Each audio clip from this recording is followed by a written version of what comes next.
Us into the light. Keep us forever in the path, we pray. Good evening. Good evening. All right. Hope somebody's in the room. I am Dr. Robert Clay, Chief Equity and Inclusion Officer and Assistant to the President for Community Engagement.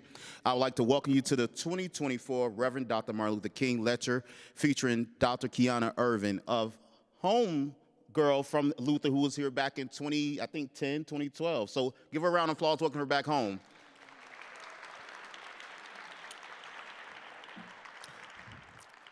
This event is part of Dream Week, which provides an opportunity to reflect and celebrate the life and legacy of Reverend Dr. Martin Luther King, Jr. Dream Week is a collaborative effort between Luther College and the city of Decorah. I would like to take this opportunity to thank the following individuals and departments for their contributions and support of today's program and other Dream Week events. President Ward, who's in the back, she can wave her hand. She's here. She's protecting us from, she's coming out of being ill. So thank you for being here, President, pushing through.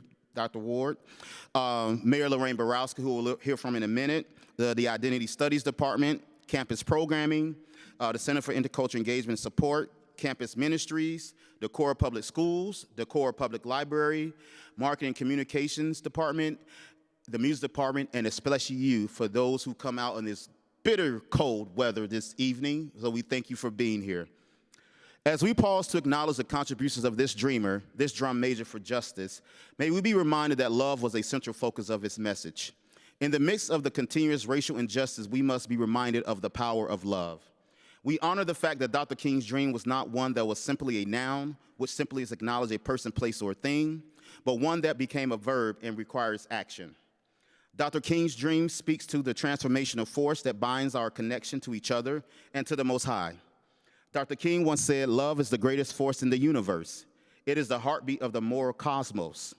He who loves is a participant in the being of God. God created all men, and to ensure racism is eradicated and other isms are addressed, it must begin with the power of love. Today, it is my hope that during Dr. Ervin's keynote address and the remaining Dream Week events, we reflect and act on what we must do as a community to ensure we are inclusive in our efforts to create belonging for all. May you forever love and be loved. It is my pleasure to welcome Mayor Lorraine Borowski, City of Decorah. Give her a round of applause as she comes.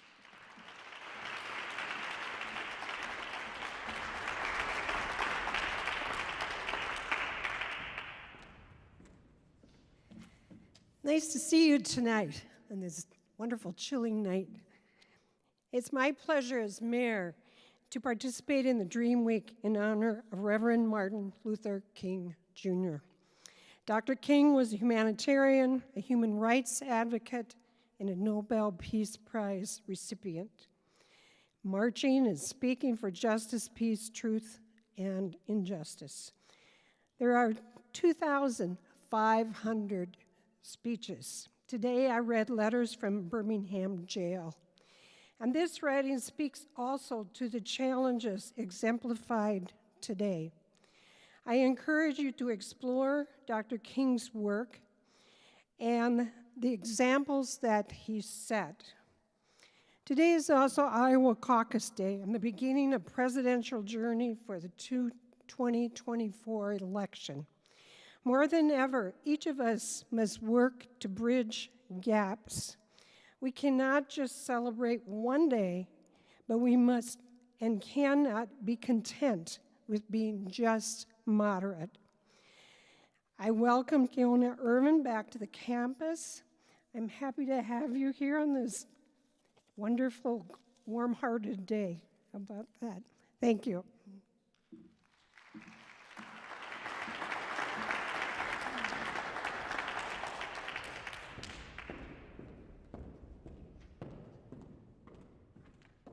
Hello, everyone. I'm Shar Kunkel. I'm professor of sociology and the chair of the Identity Studies Department. Identity Studies is a little bit new to Luther. We are a collaborative department that started 4 years ago. We're the former Africana Studies, Women and Gender Studies, Asian Studies, and dance programs, all wrapped up into this thing called Identity Studies. We focus on the experiences and the theories of embodied individuals as they live in the systems of privilege and oppression that influence us. As I said, this is our 4th year. We will graduate in May, the first full 4-year graduates. There are 5, so I think there are some here. Can we give them a round of applause? Naya is one. Jasmine is another. But they will be our first full graduating class of identity studies majors, and we're just really proud and excited to have them. I'm talking about identity studies because the MLK, Martin Luther King Jr. Day lectureship is sponsored by the Identity Studies program, and that's largely because Lawrence Williams was a professor of Africana Studies here at Luther College, and he and his wife, Queen, set up this endowment to support and ensure that we would celebrate Martin Luther King and have a guest speaker. I want to thank also Adam up in the box, and Kendall and Keyshawn, the IT people, and Heather Fry, who helps me out every day and keeps identity studies running. So thank you, Heather. But let me tell you about the Williams Endowment. Luther College's Martin Luther King Jr. Day lecture began in 1987 to provide ongoing scholarly conversation about the struggle for human rights in the United States. It's supported by the Williams Endowment Fund, named in honor and recognition of Lawrence and Queen Williams for their dedication and years of service to Luther College. The endowment assures the continuation of the college's annual MLK lecture. Lawrence Williams began his 25-year teaching career at Luther College in 1985. He planned and solicited funding for more than 20 of these lectures throughout his career at Luther. He retired in 2010 and passed away in his hometown of Louisville, Kentucky in 2016. His dedication to the lecture series reflected a commitment to understanding civil rights that went beyond academic study.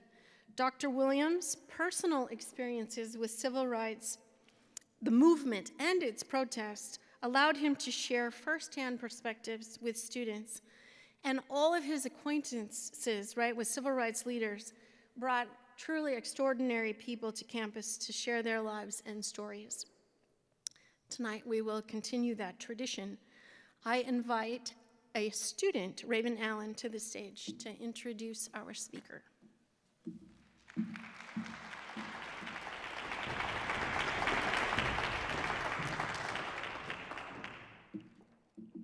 Good evening, everyone. I'm Raven Allen. I'm from Birmingham, Alabama. I'm a sophomore here at Luther College. I major in sociology with a minor in counseling. And tonight, I'm extremely proud to introduce Dr. Keona Ervin. St. Louis native Keona K. Ervin is the author of the award-winning book, Gateway to Equality, Black Women in the Struggle for Economic Justice in St. Louis. She's published widely, including articles and reviews in International Labor and Working Class History, Souls, a critical journal of Black politics, Culture and Society, Labor, Studies in Working Class History, New Labor Forum, and Los Angeles Review of Books. She received her master's degree and PhD from Washington University in St. Louis, and her bachelor's degree from Duke University. She also served as an assistant professor of history and Africana studies here at Luther College from 2010 to 2012. Dr. Ervin is currently writing a history of Black women's labor struggles that will be published by Verso Books, and a history of intersections of Black radical feminist politics and labor leftist coalitions and solidarity movements in the US since the 1970s. Professor Ervin is a senior editor at the Labor History section of Oxford Research Encyclopedia of American History and currently serves as associate professor and program director of Gender, Sexuality, and Women's Studies at Bowdoin College. Please join me in welcoming back Dr. Keona Ervin. Thanks.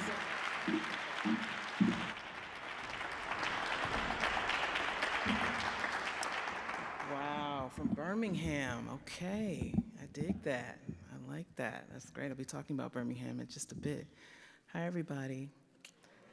Thank you. Thank you so much for the kind introduction. Thank you, Identity Studies, Identity Studies Department, right? Am I saying that right? For inviting me it's an honor to be here to honor Professor Lawrence Williams and Queen Williams. I had a chance to meet with Professor Williams as I basically took his position and tried to sort of continue his fine legacy here at Luther College. So it's quite an honor to be here. Thank you to Heather Fry for organizing my visit, for extending so much grace as I took far too long to arrange travel, to determine the title for my talk, and all of that stuff.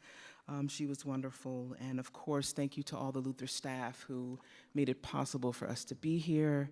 Thank you all for being here. It's cold outside. I'm not sure that King would necessarily be in favor of these kinds of temperatures, and yet we're here, of course, to honor him, and that's a worthy reason to show up. Hello, Luther College. Hello, students. Hello, faculty. I'm thrilled to be here and to see you here. It's a full circle moment for me, and it feels really good. So let me get on to the business at hand. All right, so my talk consists of 3 parts. The first will be a kind of prelude, a sort of introductory comment, sort of setting the tone for what I'd like to share with you all. The second part will consist of a kind of looking back over the last 10 or so years of King's life, his very short life, we might say, to sort of help us sort of think about the topic of insurgent Black study, and then finally a postscript that considers Black study and critical literacy today, sort of in our own moment. So in these times, with the daunting challenges we face at this critical juncture, I don't take this kind of an invitation lightly to give an MLK keynote address, right? This is 2024. We're in the 21st century. I was born in the 20th century. And there's something about living across centuries to witness and be a part of that kind of passage of time that gives me great pause. I used to make it a matter of course to ask my students, Luther students included, you know, how old were you when, I don't know, insert significant moment in history happened? Back then it was, I don't know, Y2K, 9/11. The microwave was enveloped, the computer, the personal computer. Exercise in futility. I don't do that anymore because it finally dawned on me that the lovely students before me, after some time, had not even been born in the 20th century. They were, for the most part, remaining around the same age, and I was getting older. So no more of that. But still, that sort of feeling around the passage of time is something I hold quite centrally to my own being. So looking back in that particular way, tracing along the trajectory of my single life, I note how fast time moves. The rhythm I hear in this sense is a kind of syncopated up-tempo beat, but in a different way, time seems to move quite slowly, quite methodically. When I consider time and Black struggle, I tend to hear down-tempo, sonorous melodies, resonant ones that move in an unhurried, purposeful, and deliberate sort of way. You know, it's common among historians to place the modifier long just ahead of Black to make the long Black freedom struggle. It's why King called the civil rights movement a second emancipation, with the first one originating around the end of legal chattel slavery in the aftermath of the Civil War and the constitutional reforms that expanded citizenship for some. Black organizers carried a long memory. That phrase, long memory, comes from towering Black historians, Mary Frances Berry and John Blassingame. Black struggle is mighty old. Its time flows as a river, as Vincent Harding, another towering Black historian, put it. The writer Langston Hughes also said, quote, I've known rivers ancient as the world and older than the flow of human blood in human veins. My soul has grown deep. like the rivers. So long, in one sense, yes, when we consider the length of time that Black Americans have been mobilizing for basic citizenship rights, and short in another when we add to the mix the still uneven implementation of said rights. Depending on where you place your marker, you could say that it has been about 70 years since the modern civil rights movement in the US, about 70 years since the Montgomery bus boycott, nearly 60 years since the passage of the Voting Rights Act, and just over 40 years since MLK Day became a federal holiday. Now, time was a central theme in the life and work of Martin Luther King Jr. If you look closely at his writings, listen carefully to his speeches, you'll notice that time was always on King's mind to make meaning of the worlds around him and the worlds he and others were building, to know what the civil rights movement was really about, what was really going on, what the movement had really accomplished, and what to do next was to think about time and timing. It also meant carving out time to reflect. Such actions were among those that most mattered to King. Organizers made time for study, thinking critically about time, making time for what mattered, and making meaning required study. There was no movement without it, without study. King was an avid writer and reader. He was deeply engaged in study, the practice of study, for his entire life, and most powerfully so during the 10 years he served as a movement leader. Study, this practice of devoting time and energy, concentrated time and energy to reflect and analyze, to make sense of what was going on in the world, and doing so collectively in community, was central to devising strategies and crafting demands. Organizers made time to step back and see the world through a fresh lens from new angles in order to remake it. This is what we mean when we say insurgent Black study. Study designed to develop a clear-eyed understanding of the world, to critique, to upend, to disturb, to unsettle, to agitate, and to dismantle dominant frameworks so that folks could continue to strive toward freedom, to borrow the title King chose for his retrospective book on the Montgomery bus boycott. Black study for freedom and liberation. Black study to make the world anew.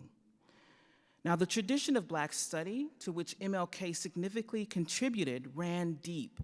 From the quest for literacy forged by the enslaved and the use of literacy to produce the abolition movement, think of figures like Phyllis Wheatley, Frederick Douglass, and Harriet Jacobs, to the many more whose names we don't know, who in defiance of law and custom learned to read and write under the cover of darkness, beneath the radar of the white planter class and their managers. From the formidable push for Black education in Reconstruction, the public school system in the South was a direct product of this push, to the cadre of Black teachers all over the United States who built worlds of possibility in state underfunded and neglected classrooms. From the freedom schools arranged by civil rights organizers in the South to teach critical citizenship and Black history, to the Black education movements that revolutionized curriculums. Black study infused the civil rights movement with possibility and the capacity to imagine different liberatory futures. The civil rights movement, along with Black Power, the movements for women's liberation, and Black LGBT liberation, created the condition for Black studies, Black history, Black feminist studies, and Black sexuality studies to emerge as fields in institutionalized spaces of higher education and K-12 education. These intellectual traditions certainly existed beyond and before formal educational settings, but as fields of study, as part of academic curriculums at all levels, they expanded, advanced, and made demands upon the existing social and economic order, upon the educational status quo. That was the prelude. All right, let's move to the middle section. 1 year before James Earl Ray killed Martin Luther King Jr., as he stood on a balcony outside the Lorraine Motel in Memphis, Tennessee, King traveled to Jamaica, rented a house with no telephone, meaning no access, right? and took only his study and writing materials to finish what would become his fourth and final book, Where Do We Go From Here? Chaos or Community? Question mark. The writing of the book found King engaged in a long meditation, a great pause to take stock of what the civil rights movement, through his particular wing of the struggle, had accomplished, and to identify the work that remained. So let's look back with King as he is sitting there in his rented writing space, putting pen to paper, trying to wrestle with this particular question, where do we go from here? So just a teen during World War II, when African Americans declared a double V campaign for democracy abroad and racial justice at home, King came of age in a time of mounting Black protest. Black communities mobilized by placing pressure on President Franklin Roosevelt to throw political weight behind anti-discrimination measures.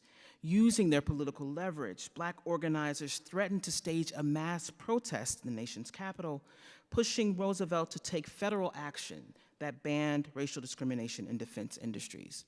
The measure, an executive order, and the creation of a federal committee lacked enforcement power and was poorly funded, and it also emboldened Black dissent. At the time, voting remained a major concern in the South as literacy tests, poll taxes, intimidation, and violence kept the numbers of Black registered voters abysmally low. But a 1944 Supreme Court decision that struck down the all-white primary in Texas suggested the opening of possibility, of new possibility. King had graduated from Morehouse College, Crozer Theological Seminary, and was close to completing his PhD in theology at Boston University when, in Brown versus the Board of Education of 1954, the Supreme Court ruled in favor of African-American student Linda Brown. She's pictured here on the end, okay? Linda Brown, the named plaintiff, there were multiple plaintiffs in the case, whose father filed a lawsuit against the all-white Sumner School in Topeka, Kansas. This is actually Brown years later, standing in front of Sumner School in Topeka. The school's refusal to admit the young student forced her to travel over an hour to reach the closest Black school. Sumner, the white school, was just a few blocks away from Linda's home. Laws that mandated racially segregated schooling violated the 14th Amendment rights of Black children, the court ruled, siding with the plaintiffs. Now, as we know, the enforcement of the Brown decision was a deeply disappointing one for those who celebrated this significant legal victory. And some would say that handing implementation over to the states guaranteed disavowal. Integration was met with massive white resistance, and study after study of the aftermath of the Brown decision suggests a limited victory at best. But only 25 years old when the Brown decision was issued, King had, just months before, taken a job as a new pastor of a church called Dexter Avenue Baptist Church in Montgomery, Alabama. He was completing his dissertation, was soon to be a father, and was actually contemplating the possibility of becoming a professor. Now, strictly in terms of age, MLK was on the older outer edge of the Emmett Till generation, that group of young Black Southerners, young Southerners, who were around the same age as Till or younger and followed closely the torture and murder of the 14-year-old for violating the amorphous and ever-expanding rules of Southern racial etiquette. The corrupt case that followed, they were watching that resulted in an all-white jury acquitting the two men held responsible. They watched the refusal on the part of Mamie Till, Till's mother, to keep silent about her son's murder, first through local Black networks in Mississippi, by retrieving her son's body from that state after officials tried to quickly bury it, by holding an open casket funeral in Chicago, insisting too that Black periodicals publish photographs of her son's mutilated body to show the world what had been done. And at the time, if one dared look, they would also see how damaging racism and white supremacy, patriarchy even, was to white people as well. Watching this moment up close, Black youth were shocked, hurt, deeply saddened, angered, and galvanized Among them, Rosa Parks and John Lewis, who recalled the importance of the Till case and spurring them to action, of infusing in them a sense of righteous militancy and bravery. They vowed to become participants, active participants in the movement, and that they did. The murder of Emmett Till sparked the modern Black struggle for freedom. Now, at this time, around the mid-1950s, again, we're still sort of looking back with King. King was hardly a widely known political figure. He came from a prominent Atlanta family that stressed education, upward mobility, civil rights, and the community-based leadership of men. He was rather ensconced in his Black middle-class life of church, faith, and family. But now what's the saying? Life is what happens when you're busy making other plans, right? That's King's origin story, put quite simply, as a movement leader. So having no intention of joining any organized struggle, King soon found himself the spokesperson, a lead organizer for a 381-day bus boycott. Think about that. A boycott that lasted more than 1 year. No social media, no smartphones, no WhatsApp, let people know what's going on. The assembly, the gathering is what made that possible for that long. A boycott that took place in Montgomery, Alabama's capital, the former capital of the Confederacy, was home to about 45,000 Black residents at the time.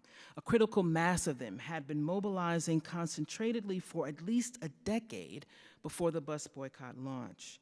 Led by members of the Women's Political Council, the NAACP, the Montgomery Voters League, and leaders such as Joanne Gibson Robinson, Edie Nixon, Claudette Colvin, and anti-rape activist Rosa Parks. Scores and scores of bus riders, many of them Black working class folks of the community, especially domestic workers, refused to ride city buses until initially municipal leaders forced bus drivers to treat all passengers with dignity and respect. That was their initial demand, with segregated seating still in place.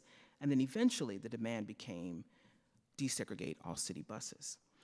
So following a one-day boycott, after the arrest of Rosa Parks, organizers held a mass meeting to decide if the boycott should continue on. King spoke that night. It was a mic drop, to be sure. He gave an electrifying sermon in which he seamlessly connected historical analysis, elements of Judeo-Christianity, the Black struggle for freedom, and American constitutionalism. Here's a bit of it, and I quote, "And we are not wrong. We are not wrong in what we are doing. If we are wrong, the Supreme Court of this nation is wrong. If we are wrong, the Constitution of the United States is wrong. If we are wrong, God Almighty is wrong. If we are wrong, Jesus of Nazareth was merely a utopian dreamer that never came down to earth. If we are wrong, justice is a lie. Love has no meaning."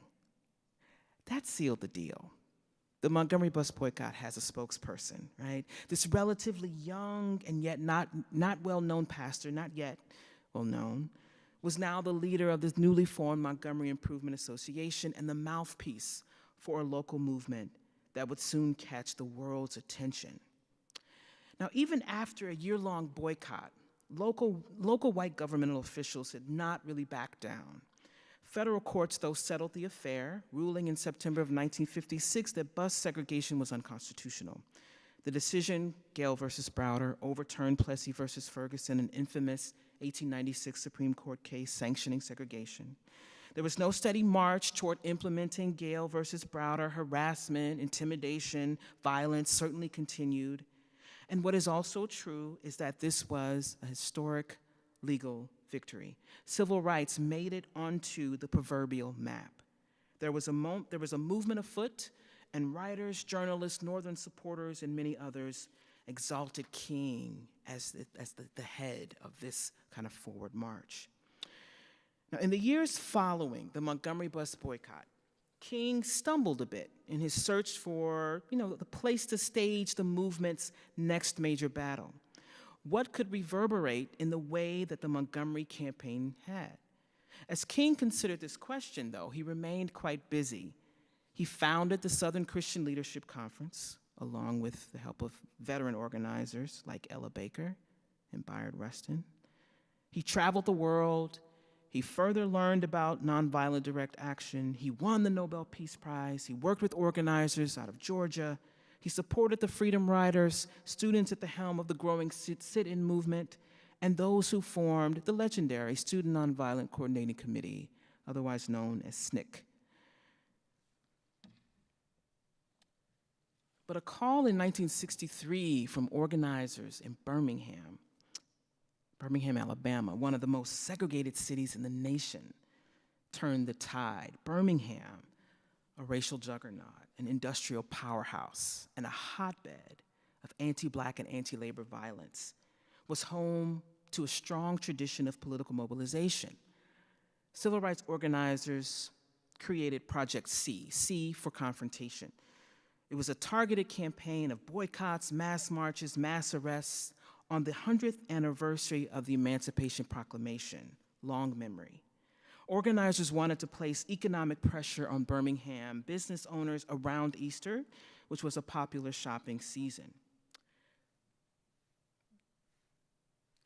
Jailed for, just making sure I have the right slide, okay, jailed for defying an injunction against protest, King wrote Letter from Birmingham Jail. Placed in solitary confinement, King read a letter written by Alabama clergymen who criticized the timing of the civil rights movement, arguing that pushing through civil disobedience was a wrong-headed course of action. Their letter was published in the New York Times. King was given a copy of it by his colleague and wrote his response while in solitary confinement on the margins of that paper. In one of his most important pieces, King forwarded an analysis of social movement time in his critique of white moderates for their categorically slow and steady wins the race, things will eventually work out if you wait approach to change. Time won't permit a full analysis, though I wish I could, but allow me to quote a bit from this letter from Birmingham Jail. This is King on time. My friends, I must say to you that we have not made a single gain in civil rights without determined legal and nonviolent pressure. History is the long and tragic story of the fact that privileged groups seldom give up their privileges voluntarily. All that is said here, meaning what the Alabama clergyman wrote, grows out of a tragic misconception of time. It is the strangely irrational notion that there is something in the very flow of time that will inevitably cure all ills. Actually, time is neutral. It can either be used destructively or constructively. We must come to see that human progress never rolls in on wheels of inevitability. It comes through the tireless efforts and persistent work of men willing to be co-workers with God. And without this hard work, time itself becomes an ally of the forces of social stagnation, and I end quote. Getting off to a slow start, in part because few participants were willing to go to jail and because the national news media were not really picking up the story, the Birmingham campaign waned. But organizers James Bevel and Diane Nash controversially proposed organizing a children's crusade in which Black children, en masse, would join the marches. After some discussion which included dissent, the crusade proceeded with more than 600 children arrested on the first day. The turnaround that organizers were hoping for had come. Scenes widely circulated in newspapers and on television of the police and fire department weaponizing dogs and fire hoses. Scenes of mass jailing, scenes of mass harassment captured international attention and forced Washington to no longer look away.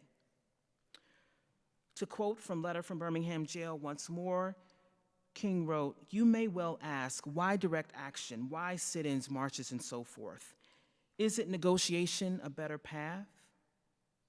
King wrote, "You are right in your call for negotiation. Indeed, this is the purpose of direct action. But nonviolent direct action," he wrote, "seeks to create such a crisis and establish such creative tension," which is exactly what the Birmingham campaign did, Such creative tension that a community that has consistently refused to negotiate is forced to confront the issue.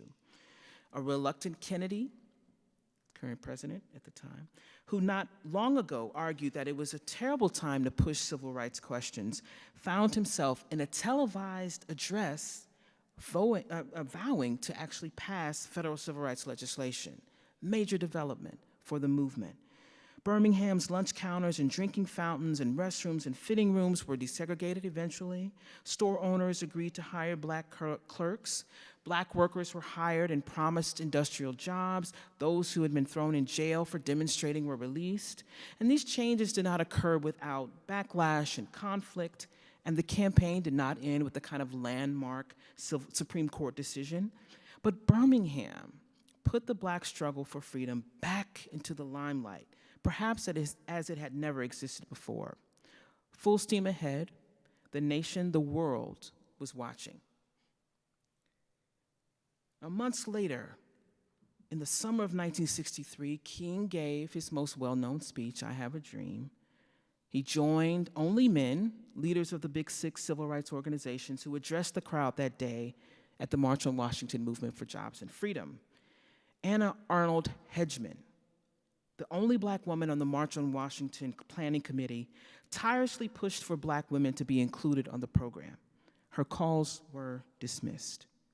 But that August, a multiracial, multi-generational, multi-faith gathering of about 250,000 people traveled to DC, outside the Lincoln Memorial, to press Washington to pass the Civil Rights Bill, to follow through on Kennedy's promise.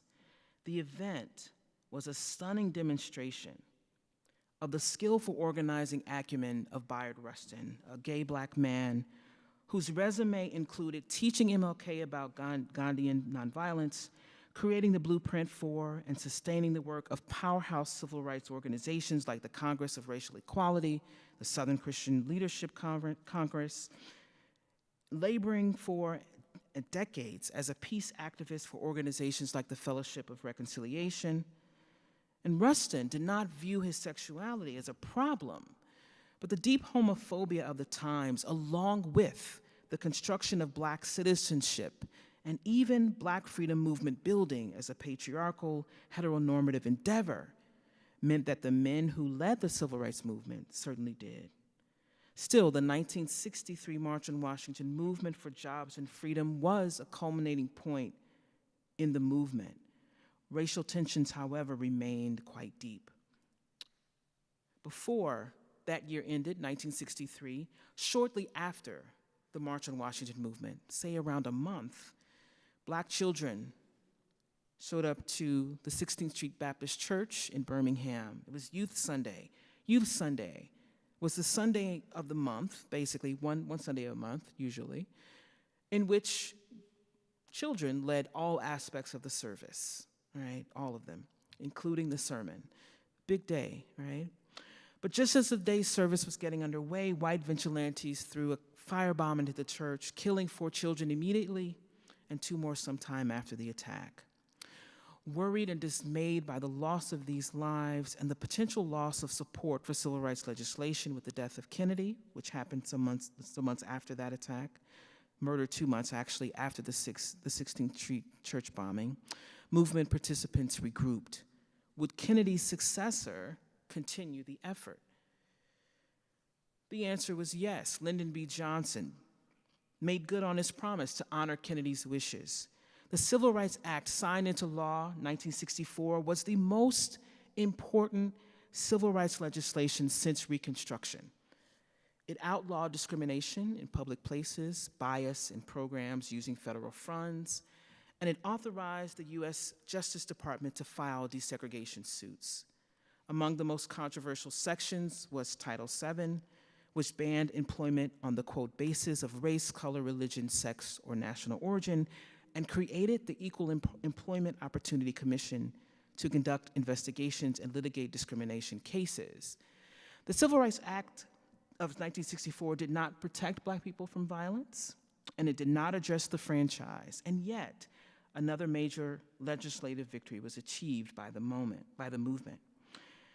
Now, after suffering defeat at the Democratic National Convention in 1964, in which the Mississippi Freedom Democratic Party, led by plantation timekeeper turned political strategist and spokesperson Fannie Lou Hamer, after that group attempted to win seats to replace the racist all-white Democratic Party delegation of their state, movement organizers wrestled with whether the tactic of forming alliances with white Democratic Party liberalism of the time was actually beneficial. There were limits to it, to be sure, especially along the question of race and civil rights. Lyndon B. Johnson was, after all, a politician, and a quite strategic one at that. Some left the movement, some left the country to regroup, while others still joined the Black Power movement. King moved his work to Selma, Alabama, to push for voting rights legislation. Making concessions to Johnson that included calling off marches, King took a hit among Black organizers. But doing so helped win Johnson's support. Selma, like Birmingham, was home to spectacles of white violence against Black marchers and their white allies. Just the sort that compelled people to action, those who were in support. So the 1965 Voting Rights Act forbade states from imposing poll taxes and literacy requirements, and, quite controversially, it sent federal examiners down to the South to monitor voting. This was the part that was struck, actually, from revisions to the Voting Rights Act in the early 21st century. But the effect at the time was quite astonishing. Between 1964 and 1969, the percentage of Black registered voters in Alabama rose from 19.3 to over 61%. The percentage of increase in Georgia was 33%, and in Mississippi, 60%. So, a moment of pause. Do you feel dizzy after that recap? I do. Imagine living through it. Imagine being at the center of it. So remember, we're looking back with King 10 or 12 years from his point of view. And at this point, he's, remember, writing this book, contemplating next moves.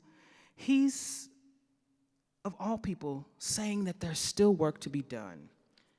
King had been in struggle for 10 straight years, quite weary. He often writes about being quite weary throughout that, questioning, his decisions and his moves and so forth. So in the book that he's crafting, remember, Where Do We Go From Here? He centers the question, now what? What's next? Now, I could think of a lot of things I would ask at that point in time. Probably, what about my sabbatical? Probably, how about my extended vacation? But likely not, now what? Where are we going from here? But following the passage of the Voting Rights Act, many white moderates and some Black conservatives believed that the civil rights movement had reached its conclusion. Mission accomplished was the sort of sentiment among these people. What more was there to accomplish? Now, so the thinking went, it was time to fully partake of the removal of racial restrictions in public accommodations, on voting, and of the legal protection that was now embedded, right, in the law in terms of employment. But in Los Angeles, in Detroit, in Newark, Black folk, working Black folk in particular, rebelled. Police brutality, entrenched poverty, crumbling housing, troubled schools, produced a powder keg of resentment and anger, creating political responses to what we would now call today structural racism. Drawn to Black power, which by around 1966 had begun to eclipse the civil rights movement in some ways, many considered that King's struggle was an exercise in futility. Months before he reached Jamaica to finish the book, King lived for a brief stint in Lawndale, Chicago, an impoverished Black community, to learn firsthand about poverty and economic inequality. Where Do We Go From Here, the book, became a blueprint for economic justice struggle in general, and it outlined in specific the parameters of the Poor People's March. This would be a moment in which King and other organizers would arrange for about 1,000 poor people to travel to DC to demand the expansion of Johnson's War on Poverty program and to demand U.S. divestment from the Vietnam War, which was raging and growing more and more unpopular by the minute. The planning of this massive civil disobedience campaign was in part a response to King's understanding that the vote was not enough. Black Chicagoans and Black Detroiters, King thought, had been voting for decades and decades and decades, and the problem of racial and economic injustice was still alive and well. King acknowledged, celebrated even, the passage of major civil rights legislation, but the task wasn't complete. So far, he wrote, we have had constitutional backing for most of our demands for change, and this has made our work easier since we could be sure of legal support from the courts. This was the movement's first phase, King wrote in this book, in which the practical cost of change for the nation has been cheap.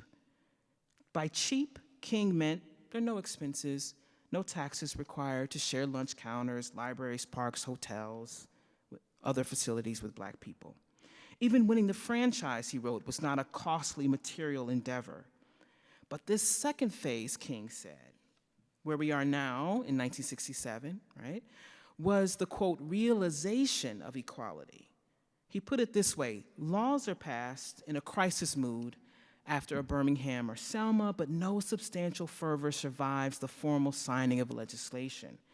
Indeed, in the last few years of his life, King publicly criticized the Vietnam War, forms of U.S. militarism. He lent support for a guaranteed annual income. He developed robust critiques of capitalism and advocated for federal funding to eradicate poverty and to support public education. He wrote in this book, let us not think of our movement as one that seeks to integrate the Negro into all the existing values of American society, King corrected. Far larger in scope than this, the tradition of Black study and Black struggle demanded, in King's words, a higher destiny, a more noble expression of humanness.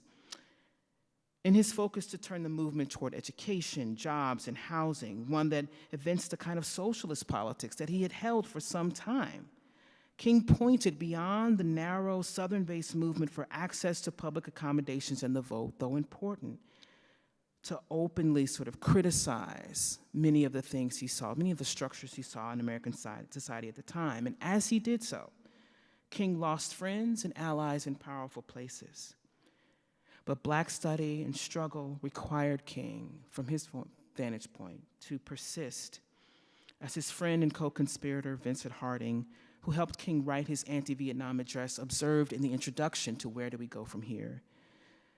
And I quote, how determined Martin was to be fully and creatively engaged with the living history of his time. Yes, the living history of his time. All right, and now for the postscript. The living history of our time, question mark. What is a curriculum without bell hooks, Audre Lorde, intersectionality, Black queer studies, Black feminism? What's a curriculum without the student protests that brought Black studies to college and university course catalogs? What is a curriculum without, and I quote from the learning goals that members of the College Board recently eliminated from the Advanced Placement or AP course in African American Studies, the quote, study of the formalization of African American studies and new directions in the field as part of ongoing efforts to articulate Black experiences and perspectives and create a more just and inclusive future. What is a curriculum without The New Jim Crow by Michelle Alexander, the legal scholar who spoke at Luther College in this very room, I believe, some 12 to 14 years ago? What is a curriculum without King's letter from Birmingham jail, without narrative of the life of Frederick Douglass, without message to the grassroots, an address by Malcolm X? What I have listed are concepts and readings by Black authors, foundational authors in Black studies, that have either been eliminated from the AP curriculum in African American Studies or relegated to the category of sample topics. All of these topics are, quote, specifically subject to censorship dictates of states and districts, as put by a report conducted by the African American Policy Forum, in a climate in which book banning, the effort to refuse the 1619 Project's right to exist, the sanitation of K through 12 curriculums, led by often parent rights organizations and supported by state legislatures and private institutions, is gaining unprecedented ground. Teachers are quite vulnerable too. So is critical literacy and the freedom to learn. Leaders of the so-termed anti-woke movement have declared that targeted sections of the AP curriculum in African American studies, the very ones that are grounded in the academic fields of Black studies and Black history, Black feminist studies, and Black sexuality studies, quote, lack educational value. It's no surprise to learn that the Department of Justice in Florida had been in regular communication with the College Board, the sort of entity responsible for creating, regulating, and administering standardized tests. Yes, Florida is a leader in the anti-woke legislation, so-termed anti-woke legislation, but many states have passed some version of what is called divisive concept laws, which, according to the National Coalition for History, is, quote, legislation that menaces or threatens the academic freedom essential to all classrooms, is sort of the wording, especially those where history is the focus of discussion and debate. These bills are designed to limit discussion about racism, sexism, and discrimination in the classroom and or the workplace.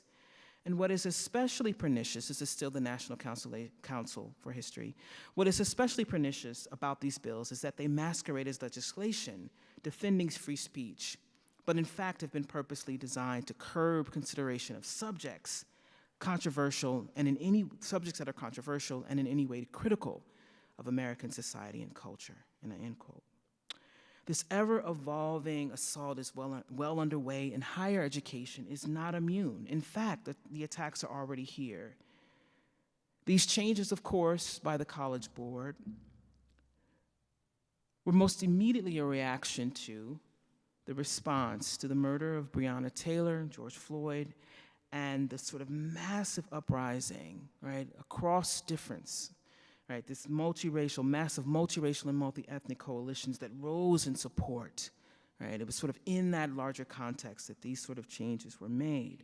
And now make no mistake, Black studies, Black history, Black feminism, Black sexuality studies are in fact, and I quote, critical of American society and culture. They're organized around the notion that, as Professor Saidiya Hartman put it, slavery has an afterlife, by which she defines as skewed life chances, limited access to health and education, premature death, incarceration, and imprisonment, end quote. These fields of study are designed to address that, to make that a sort of visible entity in our thinking, and to certainly change the status quo. That's their structural condition. Unruliness is built into their very fabric. Let's look at these four quite briefly. Black history. It called for the rewriting, this movement, the Black history movement called for the rewriting of the past, the correction of the official historical record. Black people had a history that was worthy of study. Black people had a history that Black people themselves were capable of knowing, writing, and teaching. Slavery was not a moral good. It was not beneficial to the enslaved. It did not produce, quote unquote, happy slaves, and Black people resisted racial oppression at every turn. These points may sound obvious, and if so, great, because we have centuries of struggle of the Black history movement itself to thank. What about Black studies, the interdisciplinary field? It's a critical study. It's a cluster of practices that, according to Abdul Al-Kalamat, that study and teach about African Americans and other Africans and other African descended people, that make Black people themselves the main agents or protagonists of the study and learning, that counter racism and contribute to human flourishing, that celebrate the Black experience, and that sees the Black experience as one particular case among many in the universality of the human condition. Black studies asks, what's the human condition? What has Western civilization wrought? How does power operate? What is its nature and function? How are the social, political, economic, spiritual, and emotional connected? How do we resist? How do we survive? How do we flourish? How do we build community? How do we do all of these things in the face of seemingly insurmountable odds? To put it simply, Black Studies is about everything.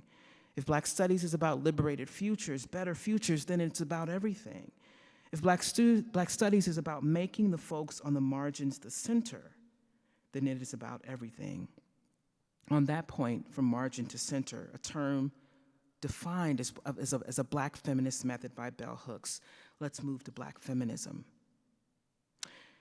For Black feminism, the elimination of patriarchy and sexism in Black struggles for freedom in the broader society, in the study of Black experiences in academia writ large, and the refusal of erasure in mainstream, predominantly middle-class, white, and hetero-feminist politics of the 60s, 70s, and 80s. This is the charge of Black feminism, creating spaces where Black women thrive, Black women and femmes thrive. All the women are white, all the whites are men, but some of us are brave, says the title of a 1982 Black feminist anthology. A landmark text of its time, The Color Purple, the stage version of which is in theaters as we gather. Have you all seen it? I have thoughts about it. If you want to talk about it after the talk, I'm here for it. A lot of thoughts. But it's based on a book written by Alice Walker in 1983, who as an act of Black feminist refusal, located the unmarked grave of folklorist Zora Neale Hurston, the author of Their Eyes Were Watching God. Walker found the unmarked grave, purchased a headstone for it, and ushered in a new era of rediscovery of Hurston's body of literature. Here is Black feminist method in action.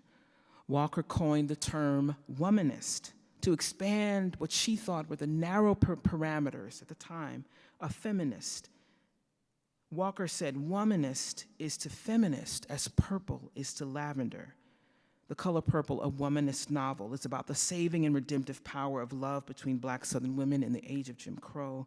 It's about the method of loving they devised to survive the violence of racism and patriarchy and to keep their hearts intact.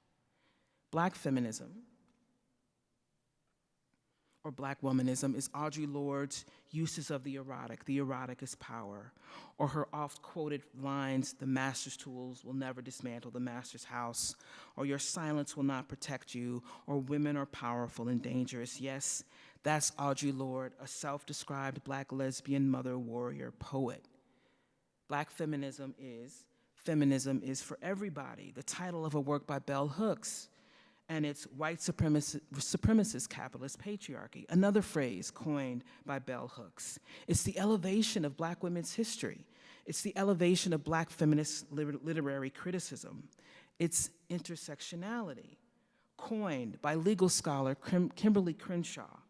Intersectionality, and an analytical tool that explains how power operates, much more than the notion of sort of diversity. Often I see it sort of used as a sort of way to name diversity. It's an analytical tool about how power functions and structured in society. Crenshaw says that intersectionality names how forces of oppression are interlocking, right? Black feminism, triple oppression, double jeopardy, the Combahee River Collective, Angela Davis, and on and on and on. Finally, Black queer studies, queering identity, queering Blackness. This field was about restoring lost Black queer lives to history, to our collective memory, and it was also a kind of method, a way to think about Blackness as queer because of the ways that it challenged that which was considered the norm. It's Joseph Beam and Marlon Riggs. It's Audre Lorde again, and Alice Walker again, right? It's the Combahee River Collective again, multiple categories here. It's the study of blues women like Ma Rainey and Bessie Smith. It's challenging notions of the quote-unquote Black community as uniquely homophobic. It's Roderick Ferguson, the creator of Queer of Color Critique, or E. Patrick Johnson, editor of the landmark anthology Black Queer Studies. It's Kathy Cohen, a political scientist who has profoundly shaped what we've come to understand as the, quote, in her words, radical potential of queer politics, or the possibilities of a politics centered around people like queer folks who exist often along the margins of Blackness. Now, Roderick Ferguson, who I just mentioned, observed that movement builders of the 60s, 70s, and 80s thought through the synergies between the issues they confronted. They proposed intersectional analyses, frameworks for identifying power as a set of overlapping and mutually constituting and reinforcing structures. By way of example, Ferguson, for instance, cites the Black Panthers, who analyzed, Huey Newton, connections between gay liberation, women's liberation, and Black liberation, or the Panthers like Fred Hampton of Chicago, who formed coalitions with white groups who emphasized the liberation of the poor and working class, or lesbian, gay, and trans organizers like Martha P. Johnson, Sylvia Rivera, who devised programs designed to liberate all. The Combahee River Collective stated in their important sort of document, it's an important one to read, sort of a founding statement, that we are actively, they put it, committed to struggling against racial, sexual, heterosexual, and class oppression, and see as our particular task the development of integrated analysis and practice. These movements, many of which were student protest movements, Ferguson notes, were radically coalitional. And this piece is often lost in sort of popular thinking. The tendency is to think that they were separate, isolated from each other in theory and in practice. And yes, they made missteps and mistakes, but they were also proposing ways of recognizing the links between struggles. They were revealing the fact that that power often tries to make us think that these things aren't supposed to go together or that they actually don't, and that the work of the organizer is to show how they are connected in real time, right, in everyday life. And further, that getting free, finding liberation, means that we must study to discern these connections and tell the whole world about them. It's this aspect, Ferguson points out, that's the real target in the tax on the freedom to learn, in the attempt to eliminate this intersectional, feminist, anti-racist, and queer sort of analysis. It's these alliances across difference, these unruly alliances, as Ferguson puts it, that are the real threat. So think about it. Is that not what King sought to do? Is that not where King ran into some trouble when he pointed out, this is me sort of hearing King speak, this is not King actually speaking, pointing out, no, this freedom movement in the South is much larger than riding anywhere one wanted to on a bus, being served at any lunch counter, or voting without harassment. What was going on in the South, I can hear him say, was absolutely tied to the conditions of Black life in the urban North, in the urban Midwest, out West, and beyond. The problem of racism and poverty was absolutely tied to all of the other issues that we confront. And if we build unruly alliances across racial and ethnic difference, economic difference, we could create the kind of revolution I've been calling for all this time, that this is what I mean by the beloved community. Let's not water it down. Okay. Now, had King not been killed for advancing this kind of project, the record is clear he would have insisted on sort of drawing these connections out, making that plain. His detractors cried, stick to what you know, Martin. Stick to the issues. Keep that Southern business, where it belongs. Don't take it outside of that framework. Stick to your realm of expertise. But I can again hear King responding, sticking to what I know is exactly what I am doing as I lay bare these links. And as I show the ways that these parts are connected, as I show sort of the lie of this false separation of people, yes, but also of ideas, conceptual frameworks, of theories, and of methods of getting free, we must break that. So, in conclusion, what if we create a reading list, a syllabus, a course of study that features these books that have been banned, or the works that are being eliminated? What if we learn in community? in the spirit of those who organized freedom schools and learned to read and to write under the cover of night? What if we refuse together? What if we draw connections, as King did, between the economic, the racial, the militaristic, and I would add, the sexist, the homophobic, the transphobic, the ableist, in the spirit of intersectional analysis? What if we also demand that Black studies, Black history, Black feminism, Black queer studies, and the unsettling truths that they bring be brought back into public education without censure, without the elimination or distortion of incriminating or disturbing truths? What if we find these fields as generative, as developing a capacity for imagining the world anew? The stakes are high, so where, in fact, do we go from here? This is what is meant by Insurgent Black Study. It's a method of seeing the world that is fully as it is and fully what it can become. Yes, Black study, or change everything, another way of saying that, is threatening to those who wish to see it remain the same. And this is as intended. That's the point. To return to Alice Walker gets the final note. Shout out to Alice Walker, right? To return to Alice Walker, who reflected on the recovery of Zora Neale Hurston, that Black feminist method of recovery. Let me quote. Walker says, "We are a people. A people do not throw their geniuses away.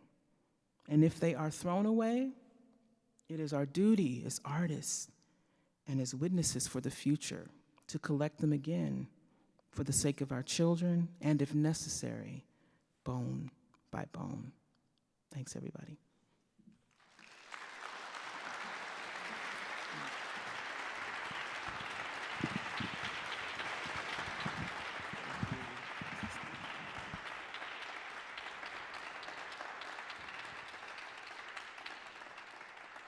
Thank you so much. I think there's some time to have a conversation, to have a chat, questions, answers, share some ideas.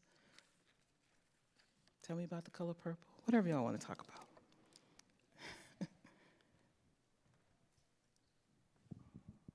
I think there's some mics up front. If you would be willing to come up or able, that would be awesome too.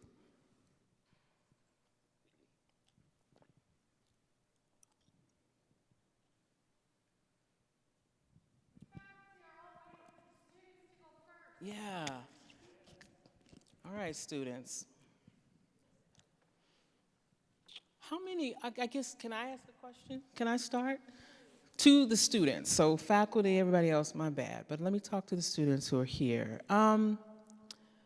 What, I'm curious about your engagement with this stuff prior to, let's say, like college, like sort of before your college years. What was it like to study, or did you even study, I don't know, any aspects of sort of what I discussed here, the movement, broadly speaking, and what was that like? Would anybody be willing to kind of share, even if the answer is not much or just a little, you know, would anybody be willing to share that with us? Yeah, please, thank you, thank you.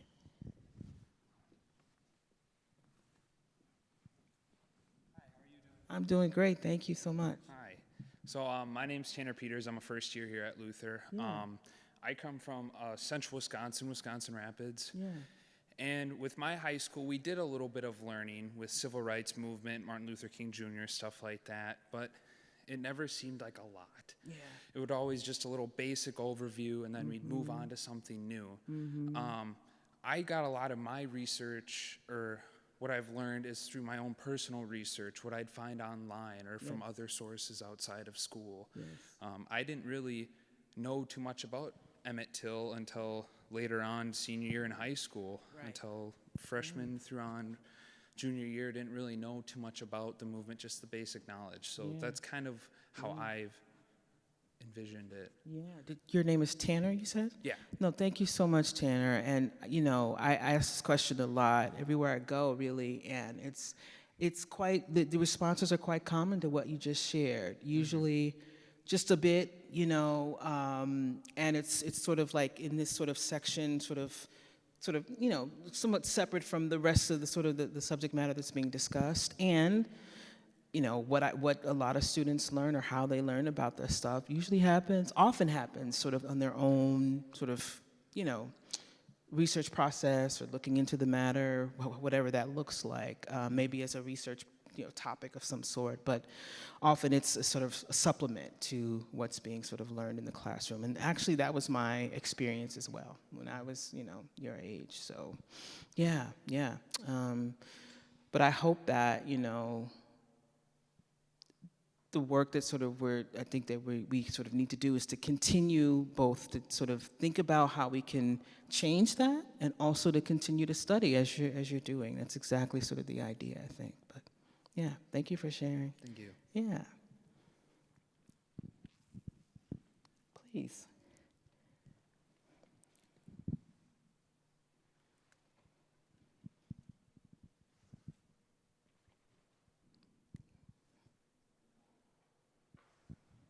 Hello.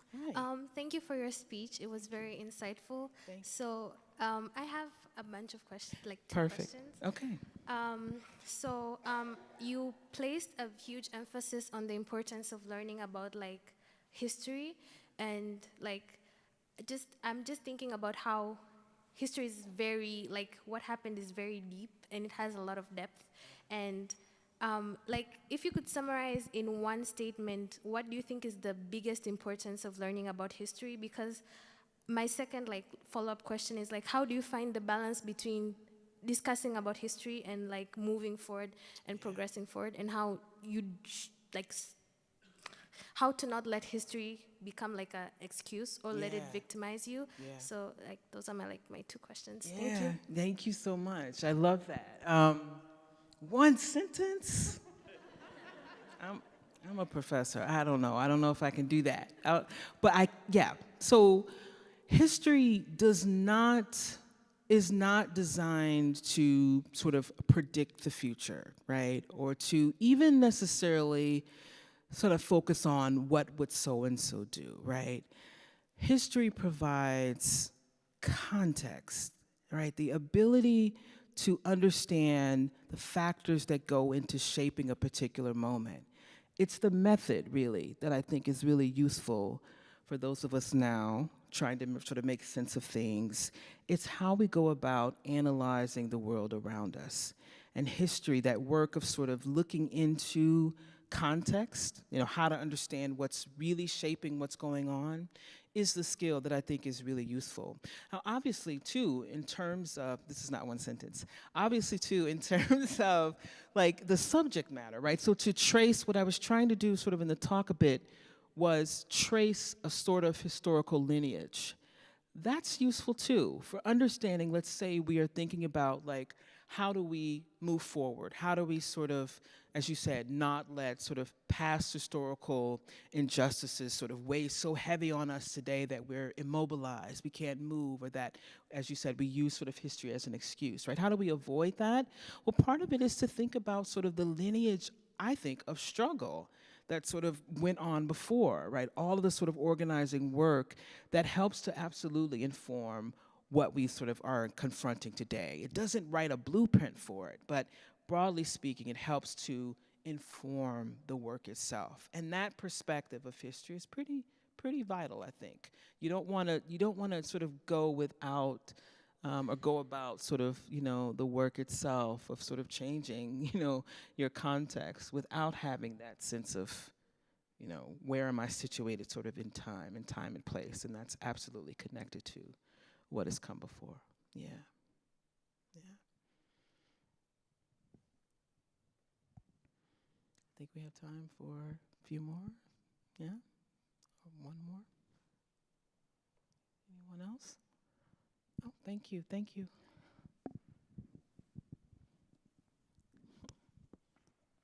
Hi, thank you very much.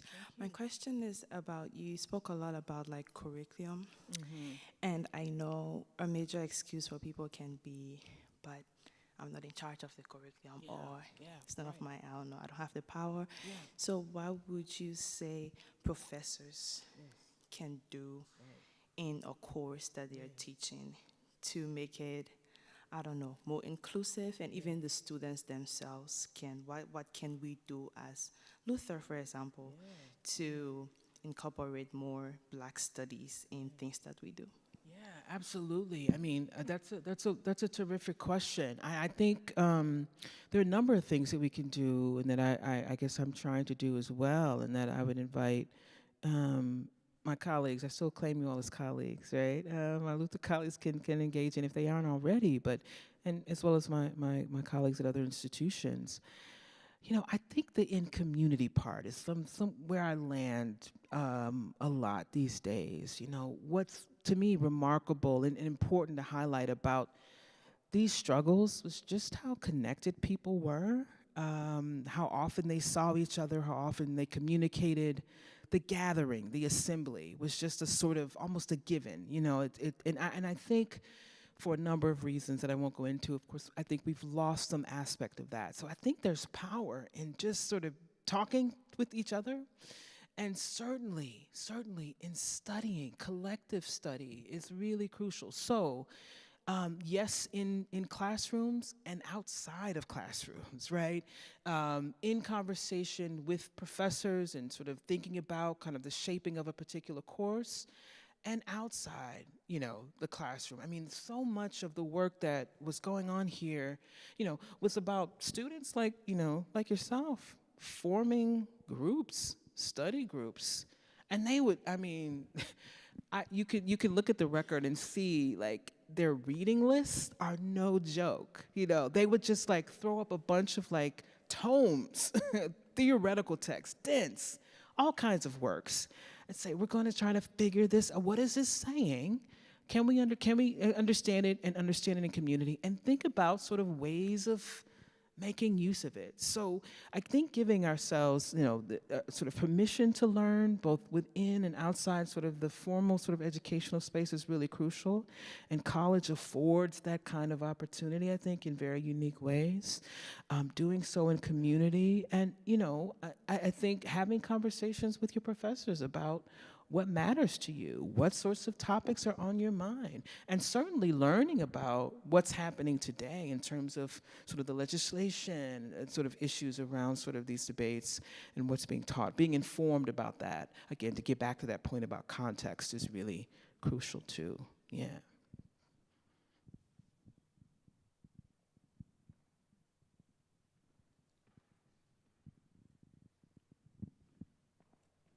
Doctor. I really appreciated how when you were telling about that long river of history, that you also mentioned many times about dissent within the movement. Right. As a white guy, sometimes looking in, I often thought it was like a monolith. And then I got to know some folks and realized that part of it is not only a blindness on my part, but a fear within the movement of showing dissent to the rest of us. Could you share a little bit? It seems like you think dissent is a powerful piece of the movement. Say a little bit about that and disagreement. Yeah, thank you so much. And thank you for pointing that out. Yes, dissent as generative. Dissent as holding, if used correctly, right, and used to sort of the end of sort of movement goals, sort of keeping eyes affixed there.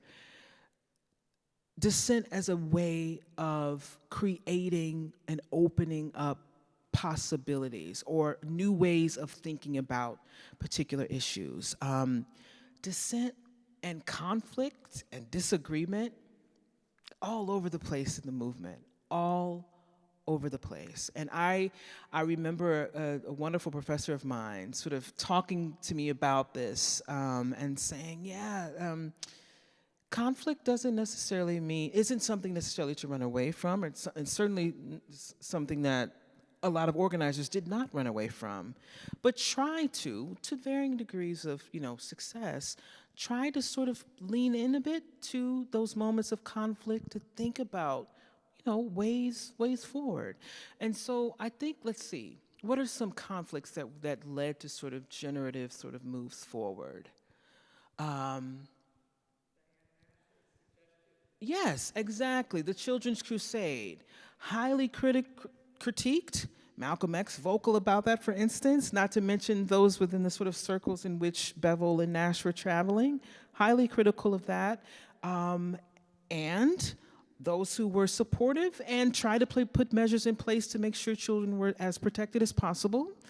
But also here's King saying creative tension, right? We create the sort of drama that then creates the tension that forces folks who would rather not do anything to do something about it.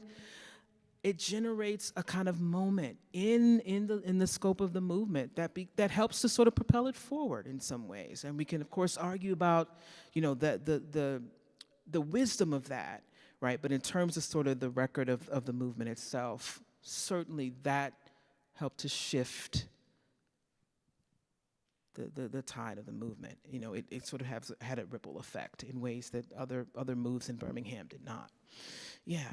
Our arguments over the March on Washington movement is sort of seen as this moment of like high agreement among all the organizers there, and there was an incredible amount of conflict over who should be involved, over tactics.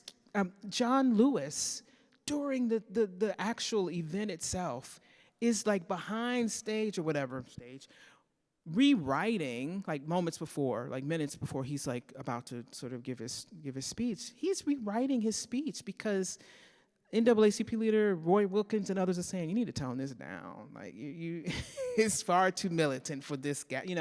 He's coming from SNCC, sort of the youth wing of the movement, a more sort of action-oriented, sort of politicized sort of group, and he's frustrated, but it leads to a sort of kind of creative tension, I think, within sort of strategy, like thinking about the strategy of moving forward.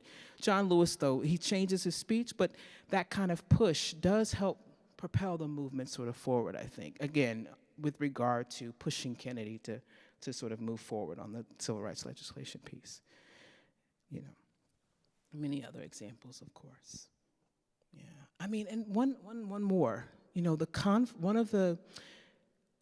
To kind of connect the rise of sort of Black feminist thought to the problem of sexism within the movement, right? Or to think about a figure like Bayard Rustin, who has to walk a tightrope, right? As a master organizer of the movement, has to walk a pretty thin rope here in terms of kind of his work. That creative tension gives way to, at least, or that sort of conflict, certainly the ways that he was mistreated in the movement, as well as the ways that women's voices were sort of marginalized in the movement, nonetheless helped to develop critiques, right, of sort of Black citizenship, the way that Black citizenship gets sort of formulated, right, and sort of expanding that notion that it's not just, right, that political leadership in Black communities is not just the charismatic preacher who's a man, right? Leadership looks like Ella Baker from the ground up, community-oriented sort of leadership, right? It expands, again, the sort of way that we can think about, how these things can unfold and be revised, constant revision, yeah. All right, I think that's it. Thank you so much. Thanks, everyone.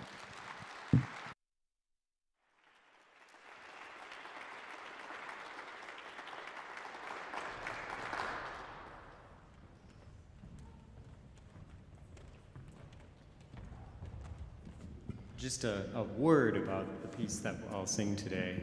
This is Margaret Bond's setting of The Negro Speaks of Rivers, a poem by Langston Hughes.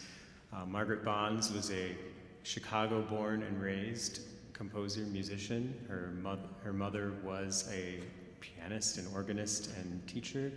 Margaret Bonds went to Northwestern University, but in the early 1930s, Northwestern had some segregationist policies, and she wasn't able to access some of the resources available at the university.